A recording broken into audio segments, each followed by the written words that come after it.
Okay, once again, welcome to the Satsang of Anandamayi Ma, our monthly satsang and our monthly community of Ma.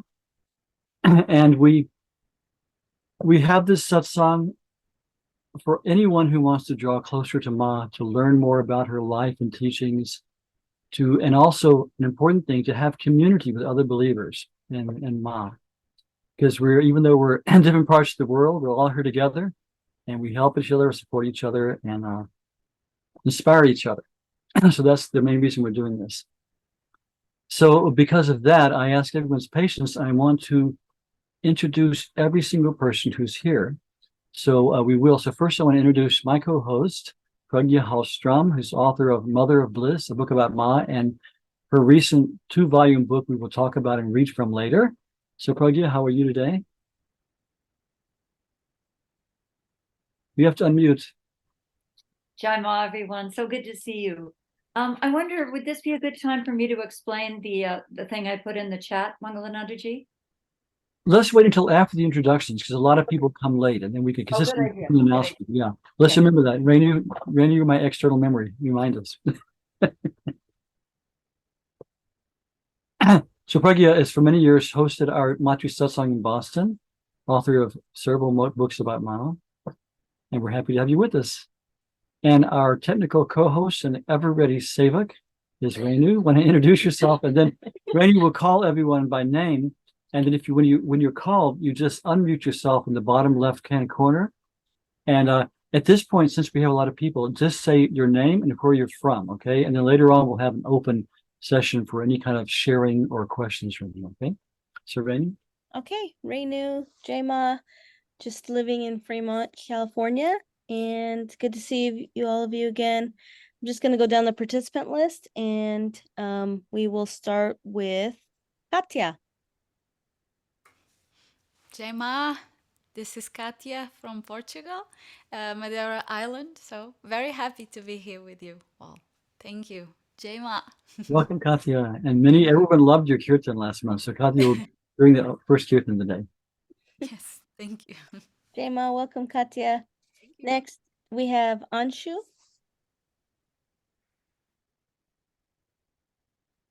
Anshu Bhai?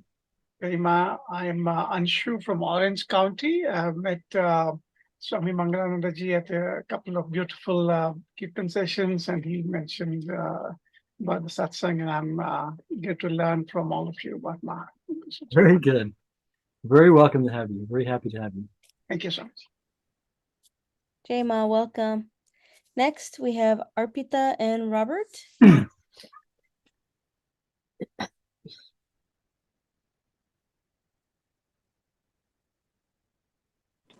Sorry, we're on an iPad. We usually do our desktop, and Jaima, we're currently in Asheville for the past 6 weeks, and we're enjoying it a lot. So we're on iPad, so it's not as user friendly for me anyway. Okay. And Robert, here's Robert. Hi. Good to see you up here, Robert. We live in Florida, but yeah, it must be a lot cooler up in North Carolina now. It's really, really nice. Yeah, 60s to 80s. Yeah. Good. It's doable. Yeah.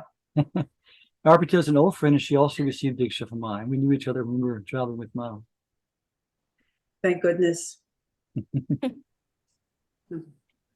Welcome to you both. I'm headed to North Carolina later this week. Oh, great. Yeah. Great. Boom. Beautiful place. Yeah. Oh, yeah. Okay, welcome. Next, we have Bill Ryan. Hi, I'm Bill. I'm from Tucson, Arizona. Jai Ma. Welcome, Bill, from Tucson. Very good to see you. Welcome from Tucson. Next, we have Linda and David. Linda and David Herring in Williamsburg, Virginia, and we have been to Cancun to be there at the International Center belongs to Ma. Wonderful. Thank you. Here every month, and we always like to see you. Jai Ma. Jai Ma, welcome to you both. And next we have David Aislier.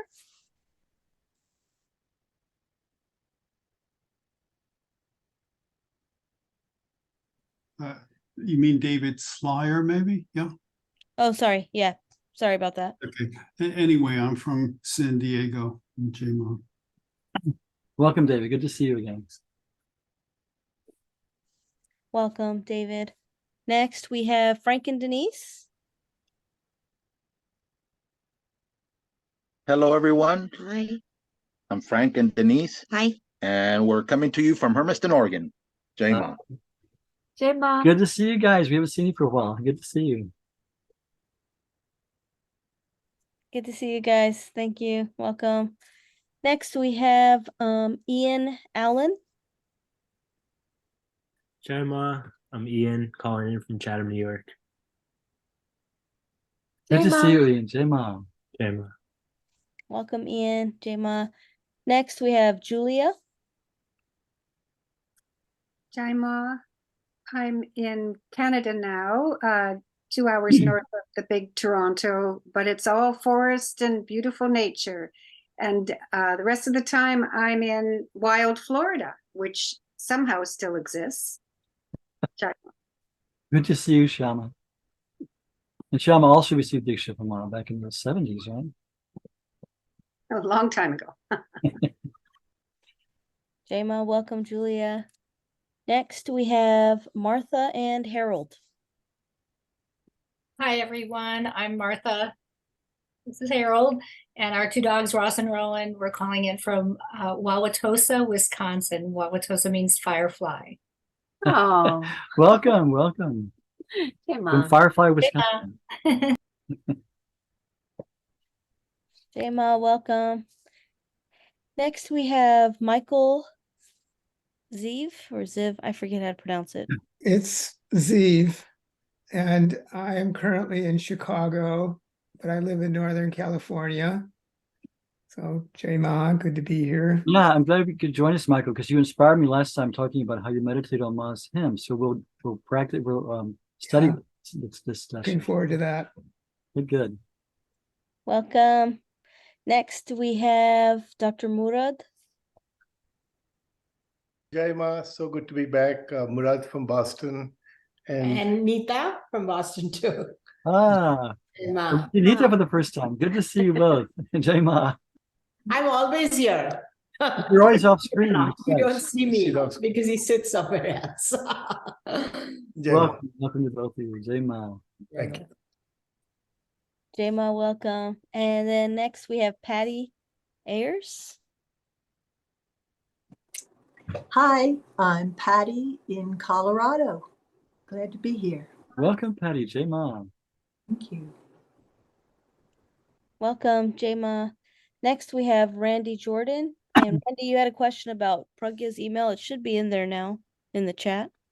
I got it. I found it was, yes. Thank you.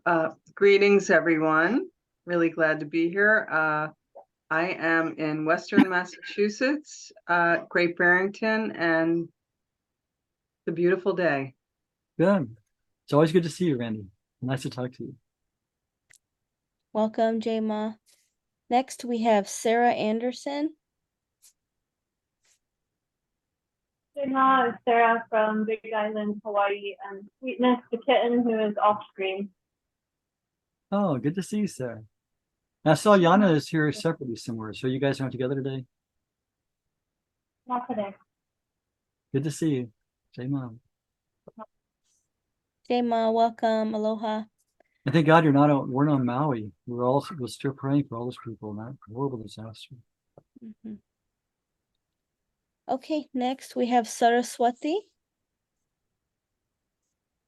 J-Ma, Saraswati here in Buffalo, New York. Greetings, everyone. Always good to see you, Ma. Saraswati. Jai Ma. Okay, J-Ma, welcome. Next we have Savita Didi. J-Ma. I'm Savita, and I'm in Millbrae near San Francisco, near Mangalanandaji and Floriji. And yeah, good to see everyone. Always good to see you. We haven't seen you for a while. Yeah. I know you've been, we're glad you're here. Yeah, I hope we can do in person sometime soon too, but this is perfect too. Yeah, I've been actually looking for places. Yeah, that's in mind. Okay, I'll talk to you because I think I might have some possibilities. Yay, that's good news. Jema, next we have Seamus. Hey, Jay-Ma, Seamus O'Shea, and I'm in Boston. Good to see you, Seamus. Thank you. You too. Seamus O'Shea, you're Jewish, huh? Very Jewish. Faith in God. Okay. Welcome, and we have next Yanaba. Yana. Chaima, Yana in Hilo, Hawaii. Good to see you, Yana. Yana. Aloha, welcome. And we had a little bit of a late joiner, tiny bit. It's Paul or Gulshan. Jema, everyone from DC area. Jema. Good to see you, Gulshan. Always, Nice always. to see you, Gulshan. Gulshan went to India with us. Was it last? When was it? A couple of years ago. Before COVID. 2020. Yeah, before COVID. Yeah. And then finally we have Yamuna from France. Hello, I am Yamuna. I live in the south of France, near Marseille. Very happy to have you with us. Very good. Jema. Very good. Okay, Jema, welcome everyone. I don't think I've missed anyone, but if I have, please unmute. Well, we missed one person, and this is beloved wife and Dharma Putney. What's your name?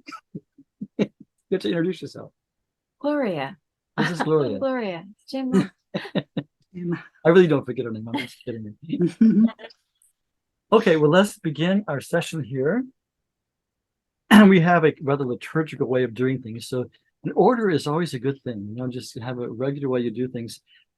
I always like to start with Ma's words of assurance that she is with us always. And she's very aware of us now. The fact that she no longer has a physical body, frankly, doesn't mean anything. Because she was omnipresent when she was in a physical body. Now she's even more omnipresent. And these great ones, when they come, like Krishna and Ram and Christ and the Buddha, they keep that portal by which to contact them, their name and their form.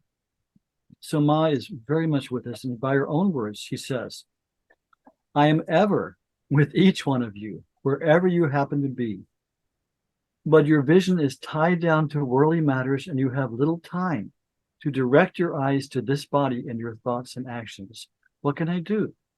But know it for certain that whatever you do in thought and deed, whether you are near or in distant lands, never escapes my loving attention.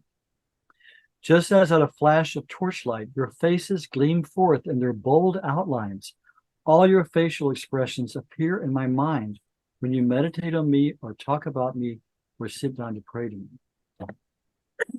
Excuse me. This is Ma's infinite consciousness, because no human being can be able to say that, but she is infinite consciousness. She continues out. These are more words from her. For this body, because Ma usually referred to herself as this body, Ye Shirira. She would say I somehow, but usually wouldn't say I because she was, aware of everything. For this body, the question of accepting or declining anyone does not arise. At all times and under all circumstances, in inspiration and in dryness, this body remains and ever will remain with everyone.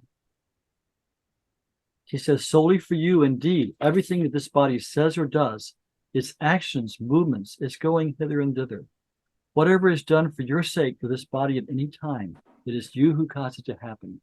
So her very movements were for all of us. Everything that happened to her was for all of us. And this is Ma's own words. She prompts us. She says, in all your activities, in your sadhana, Ma is with you. With perfect repose, sit still thinking. In the midst of emptiness, Ma is with me. This will give you ananda, bliss. Whether you meditate quietly or laying down, feel Ma is with me at every moment. Isn't it beautiful? And she says, for one who knows me, I am one with him. For one who wants to know me, I am very near to him. And for one who does not know me, I am a beggar before him. So Ma came for us.